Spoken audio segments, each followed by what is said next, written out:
Love is a juice with many tastes, some bitter, others sweet.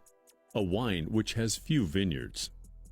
Just one of the many quotes from Poetic Justice. This movie had everything: love, poetry, emotions, and a good story. It showed relatable characters that fans fell in love with, and it had two major stars, Janet Jackson and Tupac. But there was a storm brewing between these young and driven celebrities. When they finished filming, Tupac never heard from Janet Jackson again. Here's why. During the press tour of the movie, rumors began circulating that Tupac was asked to do an AIDS test for the love scene with Janet Jackson. The fact that when you were making the movie and there was going to be a love scene, Janet Jackson insisted that you have an AIDS test, and you said, forget it. Yeah. Is that true? It's absolutely true. The rapper was willing to do 4 AIDS tests, if that meant making love to one of the hottest singers, actresses of the 90s. But that's not what Jackson wanted. She asked Tupac to do an AIDS test for a fake love scene. Shakur was insulted that Janet Jackson, who he believed was his friend, would ask him to take an AIDS test when she hadn't asked any previous actors to do the same. But if I'm going to do a love scene with her, just like somebody else did, and they didn't take a test, I'm not taking a test. 4 different people came to his trailer to convince him, but Pac turned them all down. Despite this incident, the 22-year-old rapper thought that he and Janet Jackson would remain friends after the movie. But that didn't happen. Janet Jackson changed her number immediately after they were done with shooting, so Shakur had no way of contacting her, and their friendship ended right there. It's ironic how Tupac was always disappointed by the people he loved. From the day he was born on June 16, 1971, in East Harlem, his father left and never contacted him. Even though his mother loved Shakur and his 2 step-siblings, she had a hard time taking care of 3 children and battling drug addiction. When the family moved to Baltimore, Shakur enrolled in the Baltimore School for the Arts. There, he attended acting classes and portrayed classical characters from Shakespearean plays. While attending high school, Shakur met and became close friends with Jada Pinkett Smith. Even though he never graduated high school, Shakur still got his GED. Then, in 1989, at the age of 18, Shakur began performing and recording hip-hop music under the name MC New York, playing music at night and attending Leila Steinberg's poetry classes by day. Shakur quickly became close friends with Steinberg. She became his first manager and then signed him with the manager of Digital Underground, Antron Gregory. After negotiations were finalized in January 1991, Shakur appeared on stage with Digital Underground using the name Tupac, and the rest, as they say, is history. Fast forward to the night of September 7th, 1996.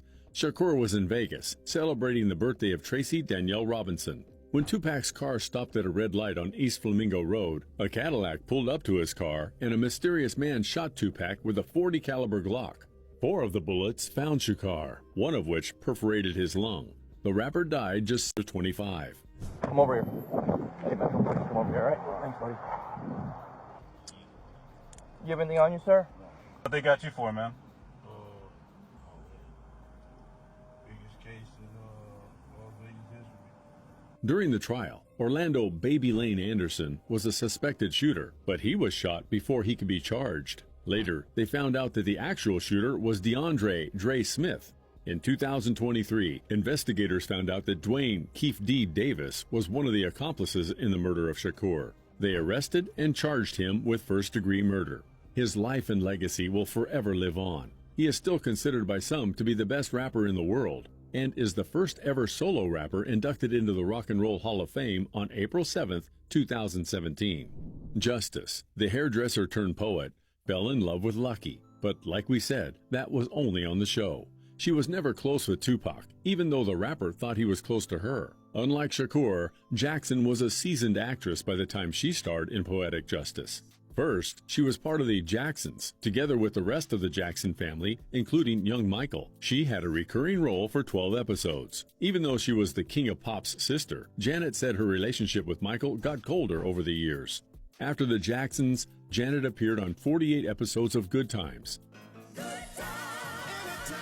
From 1977 until 1979, she brought Penny Gordon Woods to life. And of course, we can't forget her 10-episode recurring role on Different Strokes, where she played Charlene Dupre. Before appearing on Poetic Justice, Janet had been a part of 9 TV shows, but acting alongside Tupac Shakur signified her debut in film. 7 years prior to Poetic Justice, Janet Jackson released her breakthrough record titled Control. Some of the pop hits inside included What Have You Done For Me Lately, as well as Nasty. Immediately after, Janet's popularity shot through the roof, and the album was the beginning of the next 4 decades.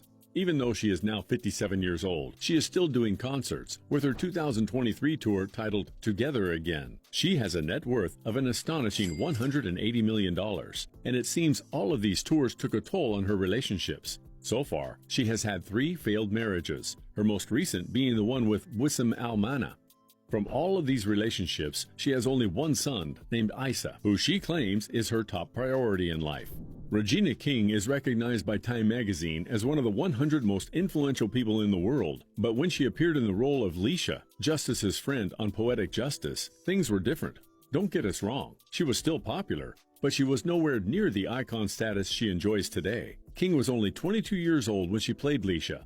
Back then, people knew her as Brenda Jenkins, one of the leads in 227, where she starred alongside the legendary Jackie Harry. In 1991, she played Shalika in Boys in the Hood alongside Cuba Gooding Jr. and Ice Cube. Since the 90s, King has been a part of 29 movies and even more TV shows. For her portrayal of Sharon Rivers in If Beale Street Could Talk, Regina